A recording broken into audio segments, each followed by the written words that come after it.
Okay, good evening. The Lowell City Council Municipal Facilities Subcommittee will hold a hearing. Today's date is March the 18th, 2025. Roll call, please, Mr. Clerk. Councilor Belanger. Here. Councilor Dakota. Here. Councilor Scott. Here. 3 present. Thank you, Mr. Clerk. So today we are joined by Chief Sharon, the Lowell Fire Department, Assistant Chief Dave Keene, Deputy CFO Austin Ball, Councilors Gitchia and Councilors Mercia. Thank you all. So we're here today in short order. The full body wanted to prioritize our aging fire stations. As we had a discussion, our oldest 2 fire stations were built in 1875 and 1877 respectively, and they are aging and in dire need of repair. We're very thankful for that report that the council received a few weeks ago from Colliers Engineering that consisted of the assessment of 9 of our fire stations, and that was dated 1/3/2025. And so I think what's important to the body here today is that these priority ones that really need instant attention here. So that's what we're trying to accomplish. I think the priority 1 category, according to my notes, is approximately 3.6 million. Could be wrong, give or take. But Mr. Clerk, do we have somebody on Skype as well? Is it Anthony DeLizio? Oh, Anthony DeLizio has also joined us from Colliers Engineering. Anthony, you live with us today? See if he should unmute. If you could unmute, Anthony. How's that? Better? Yeah. Yes, we can hear you. Excellent. Okay, Anthony, thank you for joining us this evening. So would you mind beginning? Do you have a presentation for us, any kind of slideshow or for us today? I do not. Unfortunately, I'm driving, and Angela Campbell, who is also with Colliers, was en route, and she's tied up in traffic somewhere, and has some updated documents to share with the group, but she's running 10 minutes or so late. Okay, is there anything you can share with us in the meantime? An overview, brief overview of the assessment, or anything you want to share with us tonight? Sure. What we did is we started with the previous study, and we brought that up to date as far as the escalation of construction. We toured what other deterioration, or in many cases, what upgrades and improvements have been done as part of that report. We also looked at what items may have been missing as far as soft costs. So what's happening with engineering costs, what permitting costs might be needed outside of the hard costs of construction, what other costs might the city be impacted by. And so we brought all of those up to date. We recommend that an engineering firm be hired to physically assess the structural elements, to go in and do a hazmat sampling of all of the various materials within the buildings that we think are, quote, suspect materials, so that we can get a better assessment and a full survey of those materials with a quantifiable scope that we can put a true abatement number to. So those numbers added up are what you see in your package. And how we prioritize priority 1, it was a question for those of you who may not have been at the last council meeting. Those areas where firefighters are living, working, in some cases the physical fitness equipment is there. It might be in sleeping quarters, it might be in day rooms or dining areas that have suspect material. that is damaged or otherwise openly exposed, water infiltration goes into that category as well, because we know water in these facilities oftentimes creates mold spores, you know, health hazards associated with that. Those are those elements that triggered us to say, these are priority one issue. The building is not structurally falling down on you, but it's an unhealthy environment. It's hazardous to those people who are daily coming in contact with those materials or otherwise have exposure to those materials. And so those are the items that are most pressing. Yep. Okay, thank you, Anthony. Yes, thank you for pointing out the, immediate hazards to men and women on Lowell Fire Department. Extremely concerning to us, and it's part of the reason that we wanted to get this together tonight in short order. Chief Sharon, I'll go to you. Now, I understand that some of these priority ones are underway by city crew, things that within our means at this time with city crews. Can you explain what's being done as we speak, or in the? Absolutely, Councilor. As of right now, we have work being done on apparatus bays in both the Lawrence Street and very shortly the Gorham Street firehouses. Those have been put out to bid, and the Lawrence Street project is, I would say, probably 10% to 15% underway. I would say. And we have a temporary structure that is being put in place because the work that has to be done at Lawrence Street involves strengthening the floor so it will hold the larger ARPA ladder truck that's going to have to go in there, which we expect to be delivered by July. So the idea is that we are restructuring the floor to support the greater weight associated with that. And then the work that's coming with Gorham Street is to fix the cracks in the center bay. So they'll be repouring the concrete on the top and resurfacing that. So that is the extent to which we've dealt with those first generation structural / foundation issues in the older firehouses that are listed as priority ones. Yes, mainly to outfit the new APA vehicle, more or less, huh? Yeah. Yes. Okay. Okay, so any of the other subcommittee members want to chime in? Councilor Dakota, or? If I'm not mistaken, it's only been a week or two, but I believe Councilor Gitcher and myself, we want to make sure that these Phase 1 projects were getting done right away. But Mr. Ball, maybe this question's to you. How much money did we have at that point left to get as far as we could? Because then I believe it was Councilor Gitcher who brought up that then I think the idea is maybe going after some free cash at this point. So maybe you can chime in here. Sure. So thank you, Councilor. So currently in the FY25 capital plan, we appropriated $3 million for improvements to the firehouses.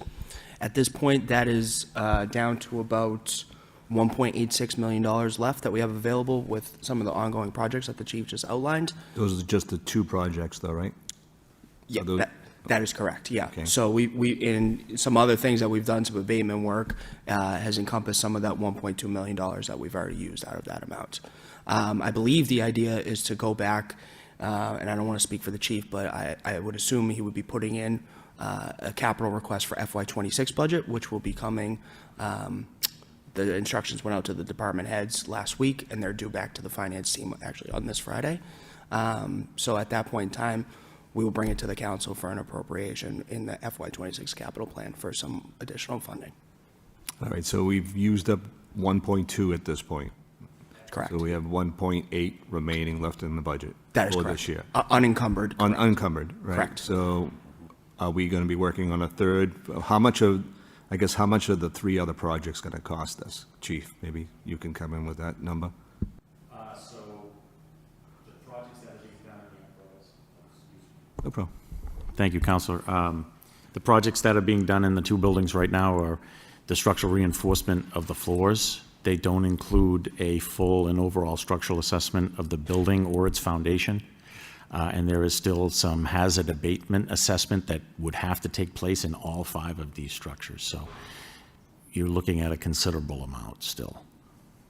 You've been working with the city manager for your next year's budget. Yes, we've submitted operationally, and we are actually waiting to hear from the facilities subcommittee in relation to what they believe is the best way for us to go forward. Colliers gets there, I'm sure they will point the right direction, but the idea is to identify those 5 buildings and start with the basics of the structural and the foundation repair, and the very first step is going to be getting an engineering firm to actually look soup to nuts through these buildings and see where we are. It's one thing to go through and do inspections, it's another thing entirely when an engineer comes in and takes a look at a building, especially for some of them, which, Gorham Street will be almost 150 years old. Because I remember the gentleman that was speaking at the podium last week said that the 5 that are at phase 1, Priority 1, yes. those are immediate needs that we have to rectify. So I'm curious to see where the money's going to come from at this point. I'm willing to use free cash at this point to get all those done. And then we have all the other ones that have at phase 2, phase 3. I mean, there's a lot more need out there, so that's all the questions right now. I may have more. Great points, thank you. Counselor, there's another person on Zoom, Angela Campbell. Zoom as well, okay. So at this point in time, I guess my question would be, the engineering firm and the structural assessment and the hazmat sampling, what is the cost that we're looking at? That's the first step that we're looking to right now, correct? Yes, that is correct, Counselor, and with the new paperwork that should be coming with Colliers, they've identified approximately $6.3 million worth of work on those 5 stations. And that gets us through the process of design and engineering and into the major projects for the stations. And that will encompass structural and foundational repair, and it encompasses anything that has to do with hazard abatement, metering, all of our sampling, and an estimate and the initial projects to begin those abatements in the stations. Thank you. Okay, that all, Councilor Scott? Yeah. All right, thank you. So, Mr. Clerk, Angela, are you on Skype? I'm here. Okay.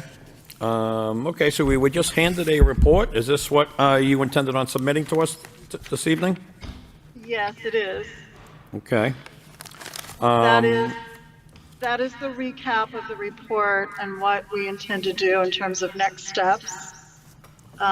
Just as the chief had mentioned, our goal is to bring engineers on board to do these assessments.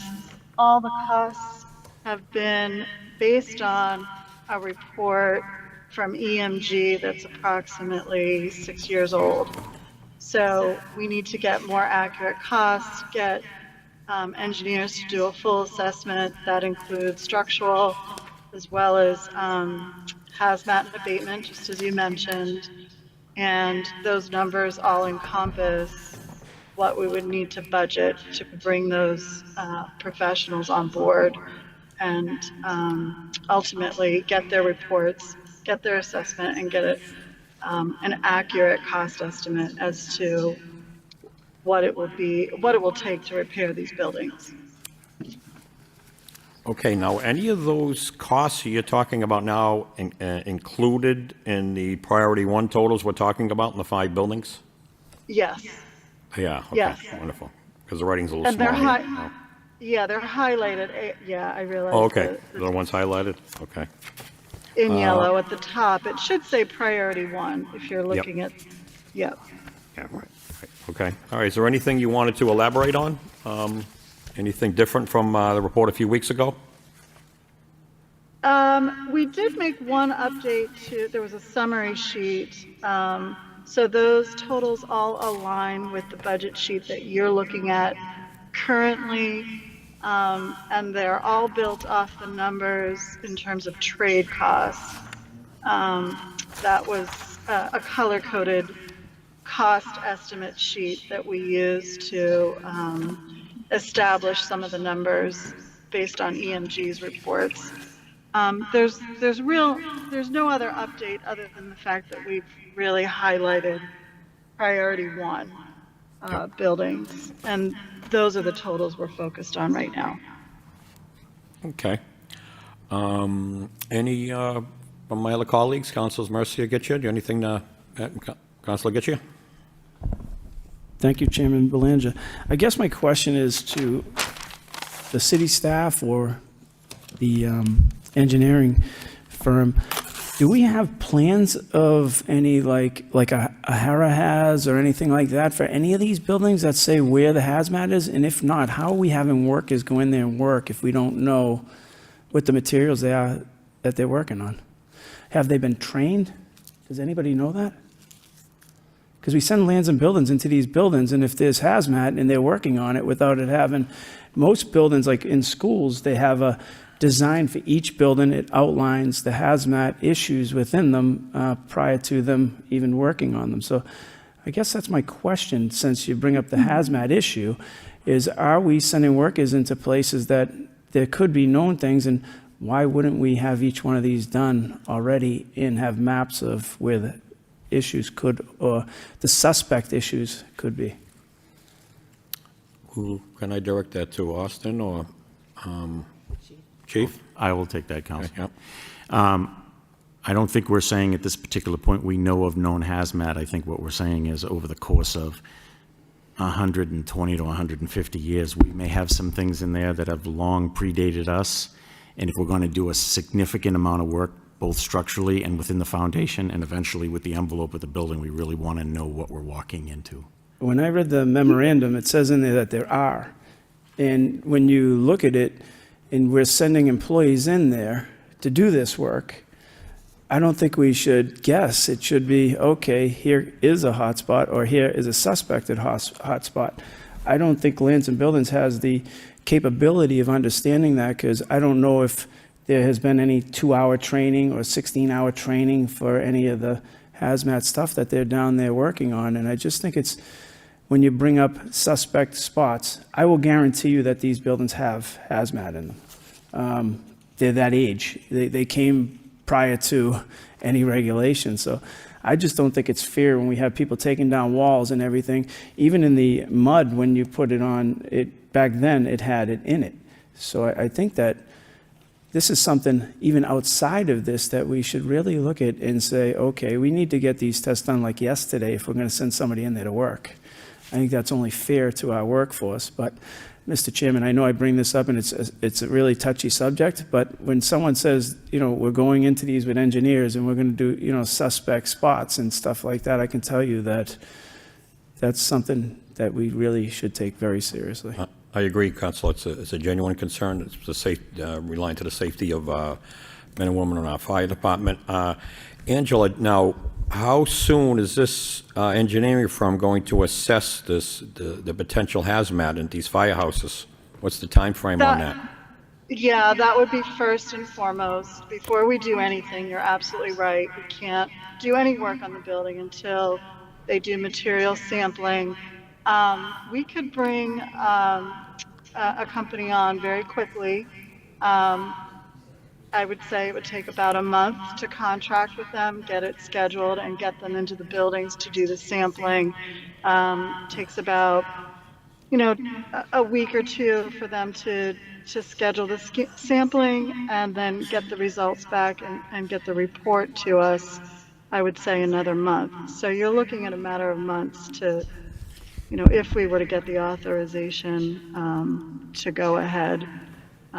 It would not take that long. And no, we wouldn't do any work until we're sure that that's all abated before we start doing any major renovation.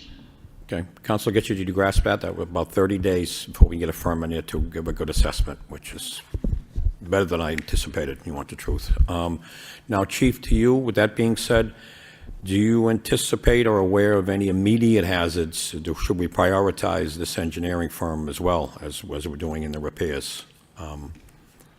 Yes, Councilor, to address those particular issues, anything that we found that was particularly overt, assessment on pipes, we've had a whole series of abatements already on those overt problems. That includes everything from the removal of oil tanks, the dismantling and removal of furnaces of various ages, located at Gorham Street, West Sixth Street, those have been removed. We've had asbestos piping lagging removed from High Street. Where we have been able to identify these things, we've had various abatement projects. I want to say, since I've been the chief, we've done 6 of them in 6 different firehouses. Okay. Well, Chief, you know better than us. Please prioritize, work closely with, so Angela, just to confirm, so you're saying you could get a engineering firm in these stations in about 30 days, and the report will take approximately another 30, so we're looking at a report in about 60 some odd days. Is that an accurate assessment? Yeah, I would say 60 to 90. Give us a little bit of leeway. 60 to 90, okay. Okay, so that's sufficient, Chief, do you think? Well, I guess we have to live with it, right? Yes, I believe so, Yeah, Council. Yes. okay, we're going to expedite it the best we can. Before I go to Council Mercia, yes, Austin? The only thing I will add to that timeline, Counselor, is we would have to follow the 30B process, so that may delay it a little bit longer than the 60 to 90 RFP, another days. We have to 30 days, RFP it another, out and everything like that, yes. Okay. Process is process, right, yeah. So with health mitigation on the line, there's no way we can circumvent that, Austin, with such, when we're talking hazardous materials, no way. I mean, I don't want to I would want to talk to our purchasing director Okay. before, right. but more than likely, there is probably a way we can expedite it. Yes, that'd be But nice. before I confirm that, I will get back to you on that, but. all right, I'd that like would be, to talk to you our can purchasing. explore that. No, I think that'd be sufficient, okay. Councilor Mercia? Thank you, Mr. Chairman. Through you to the chief, I just wanted to reiterate and go over, maybe I misunderstood it.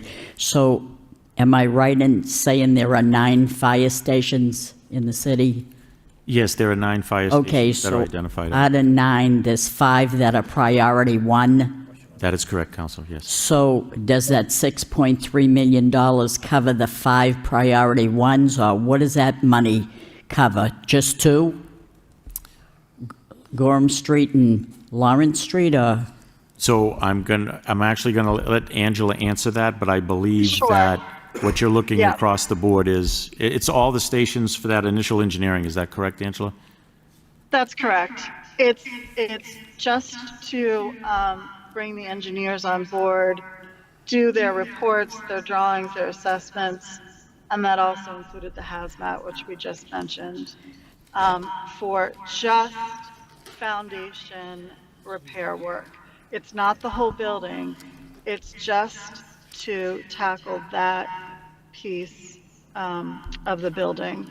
There are other upgrades that are required in terms of electrical, mechanical, there's some life safety that, that's all in the report, but those costs don't tackle that. It's really just stabilizing the buildings and making them safe in terms of remediating them from hazmat material. Those are the priorities. So with for the those- $6.3 million that we're talking about, is this just for your service of the person that's gonna oversee the damage, or what needs to be done? 'Cause It's really just to get costs associated to do the repair work. It does not include the repair work itself. It's to do the initial assessments. So when we do begin, finally, I don't figure out what the next step is. I know we have to have someone to do this, but it's quite an assessment that says what's needs to be done. For example, they're talking about the Lawrence Street Fire Station, how it's historically a very old building, but it is the smallest fire station, but it has the most significant repairs that need to be done. So it's a priority 1. I should think we should address something that has the most dangerous happenings inside, like the floor or whatever. So I'm unsure of what we need. How much money are we talking about? And out of the 5 priority 1s, what is the cost here? I know what the cost that the report to oversee the damages or what has to be done, but what's the cost of starting this project to get any fire stations up to modernization and safety? Do we know anything of that? Yeah, and let me just clarify, the 6 million plus does include the repair work. It includes Oh, it just does? the repair of the foundation and the engineering Priority involved. one. Sorry. Tried to Oh, draw. I see. But yes, and you're talking about, you want an order of I see. magnitude of cost for the entire building, for all that's required, all the systems, all the structural repairs. Is that what you're asking? Yes, and so are you coming in, Chief, with a recommendation for a amount of money for this money in the near future? Council, the idea is that we would get the information first, preview with the facility subcommittee, and then working with the OPM, I would make a recommendation for a capital investment by the end of this week. To the amount of what now? Well, that's, You don't have a I don't number really yet. know the fully determined amount, again, because we're looking at some buildings that, when engineering firms get into them, we could be talking about 100+ years of damage that's been done. All right, thank you. Okay, thank you. Council Dakota?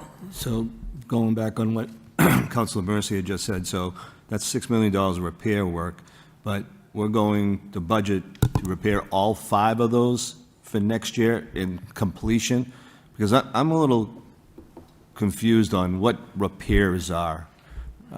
Are we bringing this to what we want each of those 5 to be, or is this just to, we're going to make sure the slab on the floor is fine and this and that? Or are we looking at another $25 million to do this? And that's just priority 1. I'm confused. So maybe the colleagues can help. I just don't know where the money is all going to at this point for the first. I imagine this $6 million is just for the first 5 priority 1 houses. But is that soup to nuts? If I may? Yes, you may. Go ahead, Tony. Okay, Tony DeLuzio here. So the 6 million for the 5 priority 1 stations makes us safe, inhabitable, cleans up all that priority 1 stuff, stabilizes the building. None of those funds are earmarked or deal with any of the operational issues, segregation of spaces. If you look at today's firehouses, we shouldn't have physical fitness gym equipment on the apparatus bay floors. People shouldn't be working out there. Their gear shouldn't be stored in the same environments. We're talking about $6 million of Band-Aid work that makes it clean, inhabitable, fixes some of the water infiltrations and long-term maintenance that hasn't been done well or has deteriorated further over time. We're not talking about making these brand new state-of-the-art fire stations by any stretch. And when the chief says having the engineers come in, part of our task with those engineers is to say, can we build more walls? Can we upgrade the HVAC to separate and draw out the toxins in the air? How do we get those air changes per hour that we should be getting? And in some cases, the answer may be, there is just no way in this building you are going to achieve that, but here's how close you can get. Understood. I got a better picture now. I appreciate the explanation. Yep. So the $6 million is basically make sure that the firefighters that are in each of these firehouses are safe. That's Correct. basically what we're talking about at this point. So, Mr. Balt, obviously you're working with the chief, Connor Baldwin, and the city manager, what this is going to entail. I would imagine the $6 million will take up all of next year's money just to get it to where, between the 30Bs and everything sending it out. We're already looking at 90 days, so I'm sure this is going to be incumbent for the next year, right? Yes, Counselor. Yeah, I mean, our thought, I believe, with the administration and the chief was to bring this forward to the council tonight and then take this back. The chief will put whatever number into a capital request for FY26 and the corresponding years out after that. Understood. Thank you. Thank you, Councilor Dakota. Councilor Scott? Thank you. A little concerning to hear the $6 million being called a Band-Aid, basically. I mean, are we really throwing good money like after bad? I mean, that's my only concern when we start talking about these firehouses and how they're still not going to be, sound like they're not going to be really good usable space still at the end. That's the tone that I got there. But one thing that I worry about is in this report, it says, in some instances, repairs required would trigger code upgrades that could be costly. So what are we looking at? What does that line exactly entail? So it's a 30% ratio in terms of the cost of repairs against the value of the building. And I believe it's listed on pages 6 and 7 and 8 that list the value of the building and also talks about the repairs. Again, until we get a cost estimate, we don't know exactly what the repairs will be, and so we can't necessarily evaluate that ratio, but that's written into the code, and we would have to reassess if that value is if that ratio is met, and then would trigger all the requirements that are needed to bring it up to ADA, seismic bracing, for instance, which is a structural component. There are other repairs that could be triggered in terms of code requirements. Okay, and then for, I'm sorry, CFO Ball. And we won't know that until we get. Until we know. Yeah, until we know, we won't know what we're getting into. So for CFO Ball, as far as putting it out right now for the engineering firm for structural assessment and the hazmat sampling, what timeline would that be as far as funding that? Is that? We could potentially use the $1.8 million available. So we could move forward with that now? Yes, we could. Yes. Okay, just to get it going before the new fiscal year? Exactly. Yes. Okay. That's correct. Thanks. So I would Good. Okay, thank you, plan on Councilor moving Scott. forward with that and making a motion to move forward with that work. Also on a motion on the floor, motion to move forward with, on 1.8 million for, To look for the, I guess, to get the pricing for the RFP. Okay. Put it on RFP for the engineering okay, seconded by Councilor Dakota. hazmat. That needs to happen right away. Yep, Thank I you. would agree. All in favor, say aye. Okay. Motion passes, okay. Councilor Getchia? I just have a question for Angela. Just a few weeks ago, we had, I don't recall the person from Collier who was here, and we went over these numbers very clearly. And they said that these numbers were done estimated before, a while back. And then he said at the $6 million, there was a 25% increase because of fluctuation in the markets. And then there was money that increased by another 15%. So it was more like 9 million.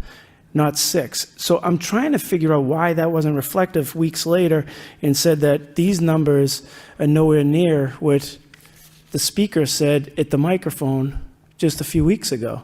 And I think everyone here was there when we went over the numbers and it came down to 6 million. And then the speaker said, well, they're not really that accurate because we took it from another report and we went over it and we didn't add inflation. And I believe there was either hazmat or some other piece that actually was increased by another 15%. Is that accurate? Are we talking a number that's even close, or does this include the inflation since these numbers were taken and everything? So, Counselor, Angela, hold on, because I think I'm the person that was there a couple weeks ago. Yes. So I'll answer. We did, as Angela said, we started with the EMG numbers. We brought those through addition of escalation of cost. We brought those numbers up to date for what the estimated costs of construction repairs were. Those costs were not inclusive of the engineering, the soft costs, the sampling, the analytical, chemical testing, materials testing, We added those costs into there, then broke out the 5 stations that are your priority ones that have that number in front of you this evening. So in my priority ones, as I look at it, you got about $4.8 million, a little bit more than that if I add up all the priority ones. And then you added your soft costs, is that what you're saying? Correct. Okay, so this is just the priority one, so this doesn't have the total cost of everything, because the total cost of everything, I believe at the time, was like 6.7. Does that make sense? I believe so. The 6 million, Angela, correct me if I'm wrong because I'm driving, is just the priority ones. It does not include the other stations that we reviewed. Correct. Yes. So the first report we had were all 9, and there was 6 million, so you made the adjustments into this report. So this is just for 5 of them, and now 6 million. So when we add all of this up, with every piece in here, what is your total number with soft cost? Hang on, I'm going to pull it up in front of me. Because, I mean, you did stage 1. I'm wondering, what stage 2 and stage 3? Is that around the 9 million? Is that where we're headed towards, like you said that night, roughly? So if you were to take into account the entire, all 9 buildings, we're at up over 10 million. But I just want to clarify, the numbers that we used to generate the cost to do the work are based on an EMG report from 6 years ago. So it's an estimate. And that's why we need engineers. We're not engineers. We need engineers and architects to come in and assess. I agree with you. I agree with you. That's why I just wanted to clarify for my colleagues on what the numbers we were going towards, because these were taken, how many years ago did you say, 6 years ago? 2018 was the report. Yeah, so 7 years ago it was taken, so the inflation piece and everything is going to be interesting to see, and especially with material costs going up. But I thank you, and I just wanted to clarify that for my colleagues, because it's very confusing, because we came in at like 6.7, and when you see this 6.3, it looks like the same thing, even though this is just priority 1. So it's going to be well into the $12 to $13 million range. Thank you. Very well. Thank you, Councilor Getchell. The chair would like to recognize Councilor Noon, who's with us tonight. So, Angela, to you, I guess the big unknown here is when the engineer firm gets in there and does the hazmat study in 60, 90 days approximately, that's a big unknown for us. And it's also an important one because this body is trying to accomplish getting our firefighters a safe working environment as fast as humanly possible. And this is a very important piece to that. So I guess what can we expect? Should we expect the unexpected, I guess is what I'm trying to say from this, and what costs are included in the 6 million and what could be above that? If you could sort of ballpark it for us on that front and give us an idea if you could. I would love to do that for you. In terms of a hazmat number, there's usually lots of unforeseen conditions, and for me to, give you an accurate number, I'm not a hazmat specialist, so No, I understand we were that. sampling. Yep, I understand that. Well, that's what's going to be, going to be a priority here. So that's going to be very important. There's no reason why we can't proceed with what we're doing, Chief, on flooring, on outfitting the Gorham Street Station and whatnot, press on with as much as we can, as fast as we can. But this is going to be an important piece to it, too. I know it is to me, and I'm sure to my colleagues. What are your thoughts on that, may I ask? Absolutely. I mean, we've started into some projects and we've done some abatement. Our OPM is trying to give us some guidance in the right directions to go. And as we look at these firehouses, identifying the ones that absolutely had reached a critical point, we see what the 5 of them are, and we have to, because we're looking at such a large, big ticket item, we have to attack those things which are the greatest priority. Again, structural foundation, and there is the unknown, also including hazard abatement. There is the unknown that an engineering firm may go in there and have some concerns about structural stability, and may come back to us with a cost estimate that might look like, you know, money, good money going after bad, I guess you could say. But we do need the engineers to go and take a look at them, because we can't get away from those repairs.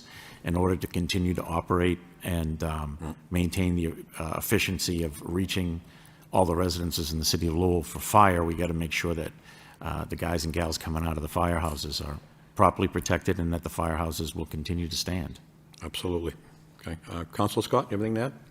No, I actually was just going to say pretty much the same thing. I guess this is a starting place we have to take no matter what to get us, you know, through the unknown, I guess, and help us set it the direction that we want to go, I guess, in the future. So that's all. Thank you. Thank you. Make a motion to adjourn. Okay. Motion to adjourn by Councilor Dakota, seconded by Councilor Scott. Yep. Meeting adjourned.